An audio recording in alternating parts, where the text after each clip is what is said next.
இந்த வாழை இலையை நம்ம உடம்பு ஃபுல்லாக கட்டி போட்டு குளிக்க வைக்கிறதுலேருந்து இந்த mud bath, cupping therapy, full body checkup, full body மசாஜ்னு சொல்லிட்டு எக்கச்சக்கமான விஷயத்த புதுக்கோட்டையில் இருக்க சக்தி இயற்கை நலவாழ்வு மையத்தில் பண்ணிட்டு வந்துட்டு இருக்காங்க. அந்த இடம் எங்க இருக்குன்னு பார்த்தீங்கன்னா கீழமுனா வீதியில் சுப்பிரமணியார் ஸ்கூலுக்கு பக்கத்திலே இருக்கு. எக்ஸ்பீரியன்ஸ்டா 15+ இயர்ஸ்க்கு மேல சக்சஸ்ஃபுல்லாக அதை ரன் பண்ணிட்டு வந்துட்டு இருக்காங்க.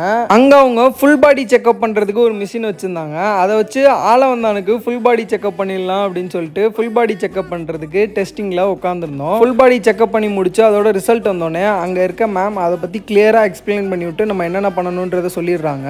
அதுக்கப்புறம் அங்கே இருக்க எல்லா எக்ஸசைஸுமே நான் பண்ணி பார்த்தேன். ஆளவன் தான் நீராவி குளியல் குளிக்கிற மிஷினில் அவன் நீராவி குளியல் குளிச்சுக்கிட்டு இருந்தான். மார்னிங் டைமில் அவங்க யோகா கிளாஸுமே ரன் பண்ணிட்டு வந்துக்கிட்டு இருக்காங்க. அங்கே இருக்க போகிற பேஷண்ட்ஸ்க்கு நீட் அண்ட் க்ளீனாக பிளேஸையும் மெயின்டைன் பண்ணிக்கிட்டு இருக்காங்க. அங்கே எக்கச்சக்கமான மிஷின்ஸும் வச்சுருக்காங்க. நான் காலில் மசாஜ் பண்ணுற மிஷினில் மசாஜ் பண்ணிக்கிட்டேன். நீங்கள் உங்கள் பாடியை நல்லா நேச்சுரலாக மெயின்டைன் பண்ணணும்னு வச்சிங்கன்னா மறக்காமல் சக்தி இயற்கை நலவாழ்வு மையத்தை விசிட் பண்ணுங்கள்.